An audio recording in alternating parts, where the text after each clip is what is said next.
Chapter 15. Wait, yeah. Over a dim rocky road in a northeasterly direction, our buggy moved on. I noticed that the road stayed at the edge of the foothills, but always in sight of the river. About the middle of the afternoon, we stopped at a small stream to water the team. Papa asked Grandpa if he intended to go all the way to the campground before stopping. No, he said. I figured to put up for the night when we reach Bluebird Creek. With a good early start in the morning, we can make the campgrounds in plenty of time to pitch our tent and set up camp. Late that evening, we reached Bluebird Creek. We didn't set up our tent. With a tarp, we made a lean-to and built a large fire out in front of it. While Grandpa fed and watered the team, Papa and I carried our bedding to the shelter and made down our beds. Grandpa said, "While we're cooking supper, you see to your dogs. Feed them, fix them a warm bed." "I figured to cook them some cornmeal mush," I said. "That's what they're used to eating." "Mush!" Grandpa growled. "They're not going to have mush, not if I can help it." He walked over to the grocery box, mumbling as he did, "Mush. Hound can't hunt in a belly full of that stuff." He came back and handed me 2 large cans of corned beef hash, saying, "Here, reckon they'll eat this." I wanted to hug my grandpa's neck. "Sure, Grandpa," I said, "they're going to love it." Opened one of the cans. I dumped it out in a piece of bark in front of old Dan. He sniffed at it and refused to eat. I laughed, because I knew why. While I was opening the other can, Grandpa came over. "What's the matter? Won't he eat it?" "Well, sure, Grandpa," I said. "He'll eat, but not before little Ann gets her share." With the second can opened, I fed her on another piece of bark. Both of them started eating at the same time. With an astonished look on his face, Grandpa exclaimed, "Well, I'll be darned. I never saw anything like that. Why, I never saw a hound that wouldn't eat. Did you train them to do that?" "No, Grandpa," I said. "They've always been that way. They won't take anything away from each other, and everything they do it as one."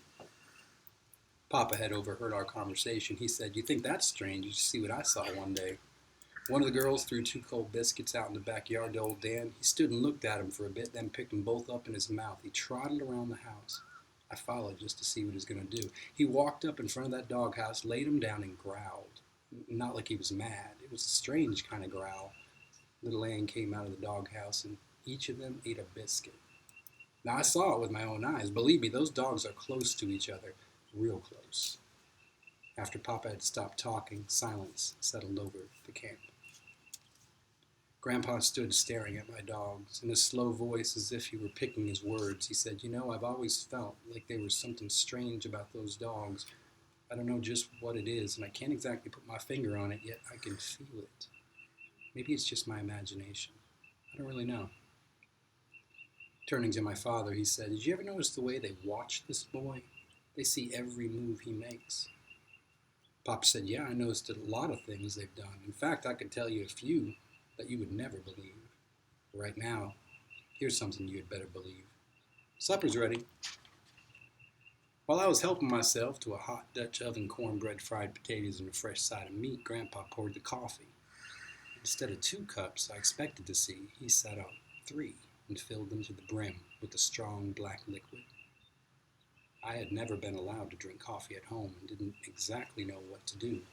I glanced at Papa. He seemed too busy with his eating to pay attention to me.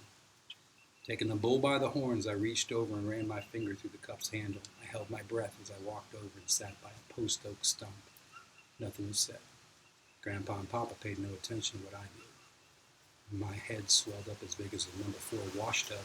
I thought, I'm not only big enough to help Papa with the farm, now I'm big enough to drink coffee. With supper over and the dishes washed, Grandpa said, "Well, you'd better turn in, as I want to get an early start in the morning." Long after Grandpa and Papa had fallen asleep, I lay thinking of that big hunt. My thoughts were interrupted when the wonders of nightlife began to stir in the silence around us. From a ridge on our right, a red fox started barking. He was curious, in his small way challenging the intruders that had dared to stop in his wild domain. From far back in the flinty hills, the monotonous call of a hoot owl floated down in the silent night. It was the mating call. It was answered from a distant mountain. I could hear the stamping feet of our horses and the grinding, crunching noise made by their strong teeth as they ate the hard yellow kernels of corn in their feed boxes. A nighthawk screamed as he winged his way through the starlit night. An eerie screech from a tree close by made shivers run up and down my spine. It was a screech owl. I didn't like to hear the small owl, for there was a superstition in the mountains concerning them. It was said that if you heard one owl, it meant nothing at all, but if you heard more than one, it meant bad luck. I lay and listened to the eerie twittering sound. It was coming from the left of our camp. The creepy noise stopped, and for several moments there was silence. When I next heard the cry, it was coming from the right. I sat up in alarm. Had I heard two owls? My movement had awakened Grandpa. In a sleepy voice, he asked, "What's the matter? Can't you sleep? What are you sitting up like that for?" "Grandpa, I heard two screech owls," I said. Grunting and mumbling, he sat up. Rubbing the sleep from his eyes, he said, "You heard two screech owls? What? That's nothing. I've heard I see. You're thinking of the bad luck superstition. There's nothing to that, nothing at all. Now you lie down and go to sleep. Tomorrow's going to be a big day." I tried hard to fall asleep, but I couldn't. I couldn't get the owls out of my mind. Had I really heard two? Were we going to have bad luck? Surely nothing bad could happen, not in such a wonderful hunt. I found peace in my mind by telling myself that the owl had just changed trees. Yeah, that was it. He had simply flown out of one tree and to another. The next morning, while having breakfast, Grandpa started kidding me about the screech owls. "I wish you would have caught one of those owls last night," he said. "We could have boiled them in our coffee pot. I've heard there's nothing like a strong hoot owl coffee." It wasn't a hoot owl, Grandpa. It was a screech owl. I don't know for sure if I heard one or two. It could have just been one. Pointing to a small red oak, I said, "I think the first time I heard him, he was over there. The next time, it was over in that direction. Maybe he changed trees." "I sure hope so." Grandpa saw I was bothered.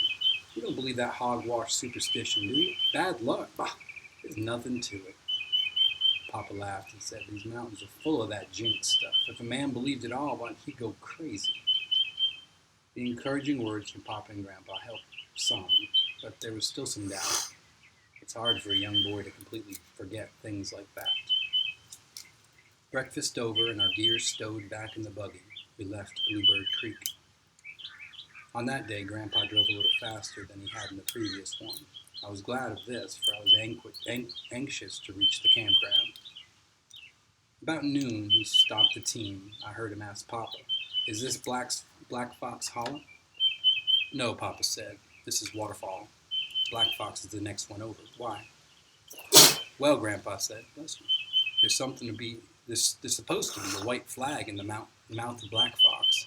That's where we leave the road. The camp is in the river bottoms." By this time, I was so excited I stood up in the buggy so I'd get a better view. "Maybe you ought to step up a little, Grandpa," I said. "It's getting pretty late." Papa joined in with his loud laughter. "Yeah, you just take it easy," he said. "We'll get there in plenty of time. Besides, these mares can't fly." I saw the flag first. "There it is, Grandpa," I shouted. "Where?" he asked. "Over there, see, tied on the grapevine." As we left the main road, I heard Papa say, "Boy, look at all those tracks. Sure has been a lot of traveling down this road." "That smoke over there must be coming from the camps," Grandpa said. When we came in the sight of the camp, I couldn't believe what I saw. I stared in amazement. I had never seen so many people at one gathering. Tents were spread out over an acre and a half of ground, all colors and shapes and sizes. There were hard-looking cars, buggies, wagons, and saddle horses. I heard Grandpa say almost in a whisper, "I knew there'd be a lot of people here, but I never expected so many." I saw the astonished look on my father's face. Off to one side of the camp, under a large gum tree, we set up our tent. I tied my dogs to the buggy and fixed a nice bed for them under it. After everything was taken care of, I asked if I could look around the camp. "Sure," Grandpa said. "Go any place you want to. Only don't get in anyone's way." I started walking through the large camp. Everyone was friendly. Once I heard a voice say, "That's the boy who owns the two little red hounds. I've heard they're pretty good." If my head had gotten any bigger, I know it would have bust. I walked on, straight as a canebrake came. I looked at the hounds. They were tied in pairs here and there. I had seen many coon hounds, but none that could equal these. There were red bones, blue ticks, walkers, and bloodhounds. I marveled at their beauty. All were spotlessly clean with slicking, glossy coats. I saw the beautiful leather leashes and the brass-studded collars. And then I thought of my dogs. They were tied with small cotton ropes and had collars made from old check-lined leather. As I passed from one set of dogs to another, I couldn't help but wonder if I had a chance to win. I knew that in the veins of these hounds flowed the purest of breeded blood. No finer coon hounds could be found anywhere.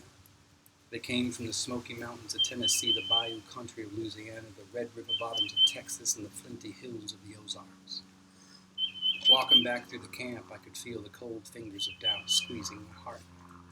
One look at my dogs drove all doubt away. In the eyes of little Ann, it seemed I could read the message, "Don't worry, just wait. We'll show them." That night, Grandpa said, "Tomorrow they'll have a contest for the best-looking hound. Which one are you going to enter?" I told him I didn't think I'd enter either one of my dogs. They were so little, I didn't think they had a chance. Grandpa got all huffed up. He said, "It doesn't make any difference how little they are. They're coon hounds, aren't they?" I asked him if he had seen any of the other hounds. He said, "Yeah, I've seen them all. Sure, they're big and good dogs, too, but it makes no difference. I don't care if your dog's no bigger than a snuff can. They'll still have a chance. Now, which one are you going to enter?" I couldn't decide. I said, "I'll think it over tonight and let you know tomorrow." The next morning, when I stepped outside the tent, I saw men everywhere. They were combing and brushing their dogs and getting them pruned for the beauty contest. Beautiful combs and brushes were used to brush expensive oils into their glossy hair. Going over to my dogs, I stood and looked at them. I started to untie old Dan, but taking a closer look at him, I could see he could never win a beauty contest. His face and ears were a mess of old scars, caused from the many fights with tough old coons and bobcats. I held his head in my hands and kind of felt sorry for him, but I loved him that much more. I looked little Ann over and couldn't see any scars.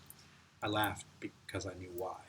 She was too smart to walk right up in the face of a fight. She'd wait for old Dan to take hold and then dart in. I untied her rope and walked her over to our tent. My father and grandfather were gone. No doubt they were over in some tent visiting old friends and making new ones. Looking around to find something I could use to groom my dog, I saw Grandpa's open suitcase. And there, right on top, was the very thing I needed. His beautiful bone-handled hairbrush and his ivory comb. Picking them up, I turned them over and over in my hand. Little Ann stood looking at me. Impulsively, I reached down and raked her from the shoulder to the hip with the brush. She seemed to like it. I knew I shouldn't do it, but I decided to use them. Knowing I had no oils, I got some butter from our grocery box. With the homemade butter in Grandpa's hair set, I brushed her until she shone. All the time I was grooming her, she tried to lick the butter from my hands. The job completed, I stepped back and inspected her. I was surprised at the change. Her short red hair glistened, and every one was in perfect place. Shaking my finger at her, I said, "If you lay down and roll, I'll wear you out," although I knew I wouldn't. Hearing a lot of movement outside, I looked out. Men were setting their dogs out in a long table which had been built in the center of the campground. Leading little Ann to it, I picked her up and set her up on that table too. I told her to act like a lady. She wagged her tail as though she understood. I untied the rope and stepped back. After the dogs were all lined up, the judges started. 4 judges walked around and around the table looking at them from all angles. When one of them would point to a hound, he was taken down and eliminated from the contest. Dog after dog was disqualified. Little Ann, she was still on the table. My eyes were wide, my throat dry, my heart thumped.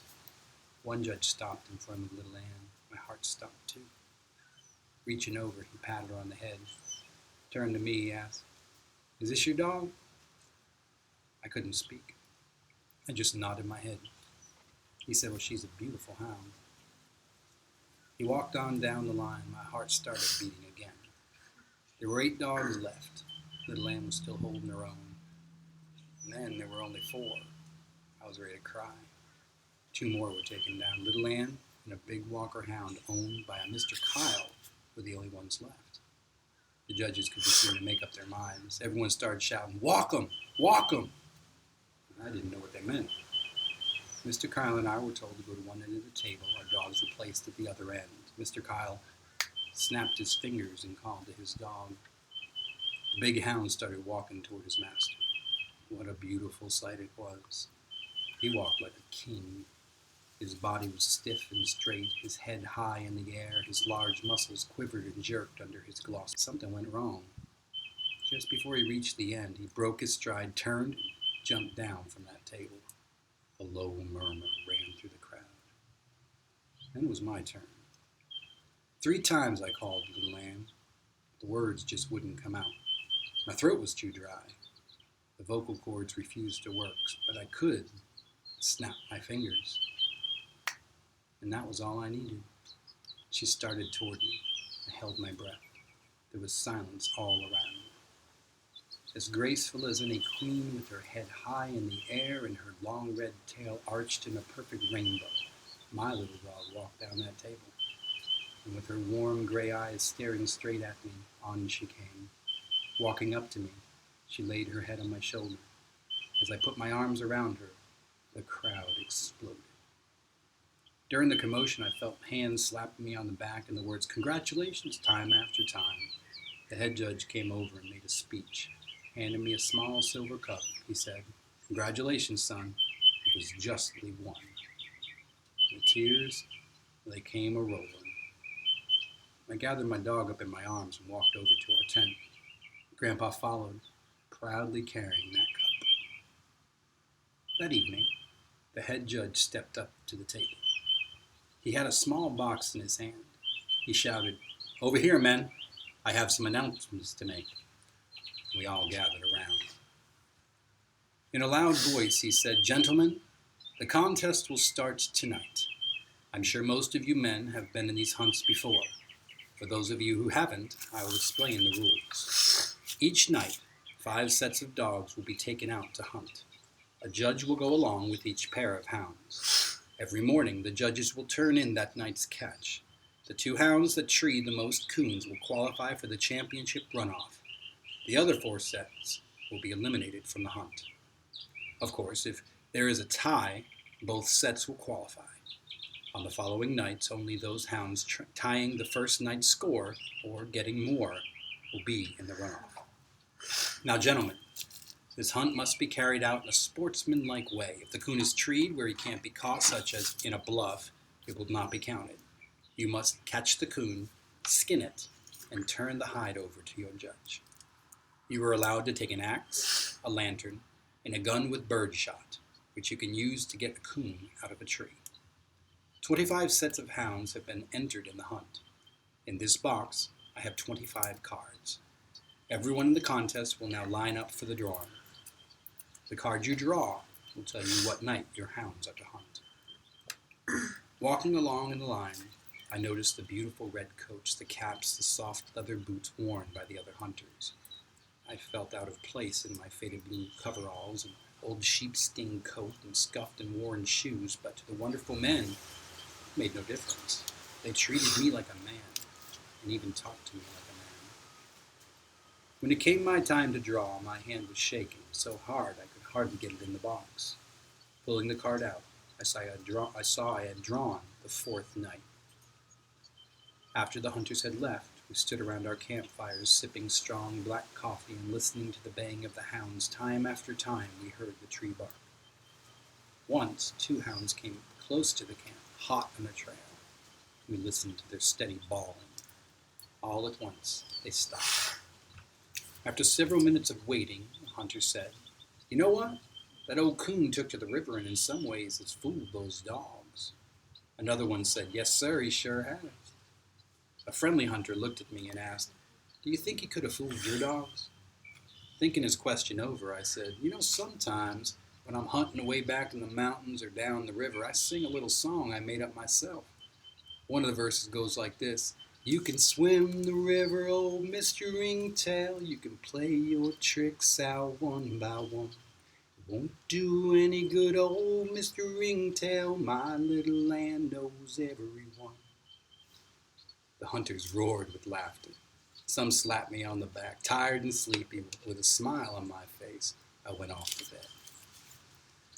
The next morning, 2 blue-tick hounds from the Smoky Mountains of Tennessee came out in the lead with 3 big coons to their credit. The other 4 sets were eliminated. The following morning, all 5 sets of dogs were eliminated. None had even tied the blue ticks, although 2 sets had gotten 2 coons, and one of these had treed a third one in a bluff. That day, while eating dinner, my grandfather asked me if my dogs had ever treed 3 coons in one night. I said yes, 4 different times, but that's all. Where do you think we should hunt in our night? Papa asked. I told him if we'd get our judge to go with us in the buggy, we would be better off if we'd go far downriver and get out of range where the other dogs hadn't hunted yet. He said that was a good idea. I'll go to see the judges about it. While I was washing the dishes, Grandpa said, I think I'll shave. I should have left the tent then, but I wasn't done with my dishwashing. With a pin, Grandpa hung a small mirror on the tent wall. After much snorting, mumbling, and screwing of his face this way and that, the job was completed. Dabbing a little water on his iron-gray hair, he reached for his brush and comb. From the corner of my eye, I watched him. I had tried to clean the beautiful brush, but hadn't been able to get all the short red hair from it. With 2 fingers, Grandpa pulled some of the hair from the bristles. Holding it out in front of him, he looked it over carefully. Then, bending over close to the mirror, peeking over his glasses, he inspected his head. Straightening up, he looked up at the brush again. Turning around quickly, he looked straight at me and said, Say, young... Not waiting for anything more, I scooted for the door. Crawling under the buggy, I laid down between my dogs. I knew he wouldn't be mad at me, but it would be best to stay away for a little while.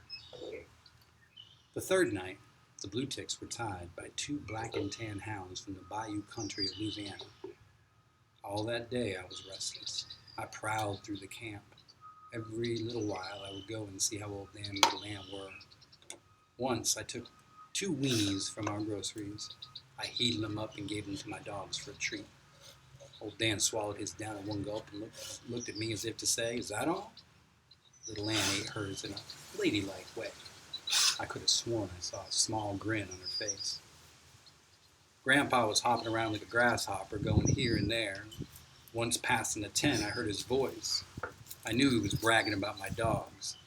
I smiled to myself. Another hunter stopped me and asked, Is it true that your hounds have treed 6 coons in one night? 3 up in one tree? Or is that old man just blowing off steam? I told him my grandfather had a little steam, but he was the best grandpa a boy ever had. He patted me on the head, turned, and walked away laughing. And that is chapter